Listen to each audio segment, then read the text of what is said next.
So NEC is one of the neonatologists' and parents' worst nightmare.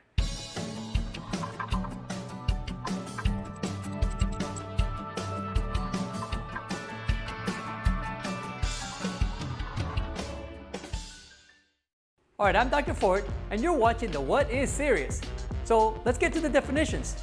Before you do that, if you like the videos, please like, subscribe, go ahead and hit that notification button. Alright, let's not waste any time. Let's get to the definitions.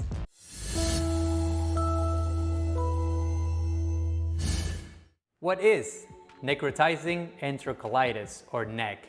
It is one of those diseases that can happen in premature babies that can make them very, very sick and even die. It is a scary disease that needs to be caught as early as possible, and treatment needs to be started as early as possible to give the baby a chance to be able to overcome the disease. But let's talk about what actually is necrotizing enterocolitis, or NEC.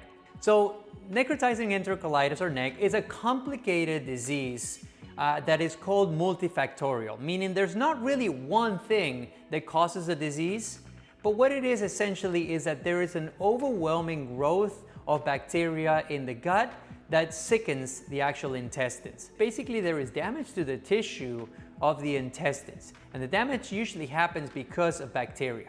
In general, bacteria, it's normal for the bacteria to be within the intestines and colon.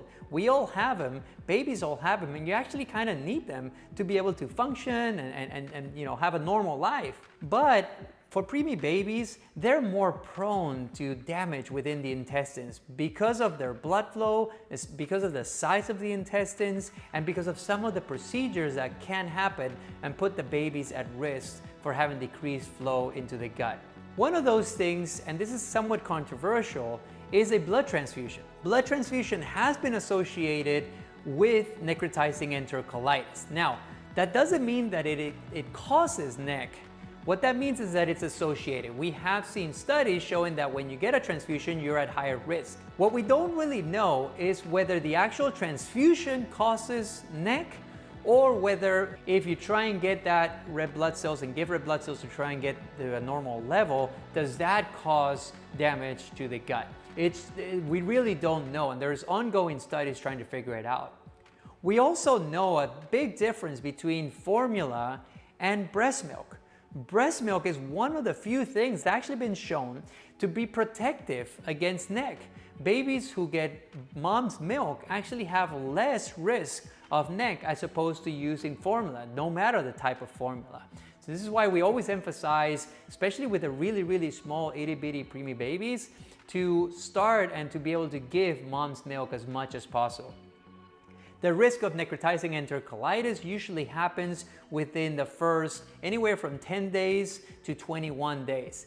The younger you are in gestational age, the higher the risk of necrotizing enterocolitis, but it actually happens a little bit later. So if you're born at 23, 24 weeks, you may see NEC happen at about 2 weeks to 3 weeks. If you're born a little bit later, you see it happen earlier, but there's less chance of actually getting NEC if you are at an older gestational age. Now, one of the things that we can do to evaluate whether a baby has NEC is we get some blood work, make sure there's not an infection or inflammation going on. The other thing we do, and it's very important, is getting what is called a KUB. Basically, it's an X-ray of the abdomen.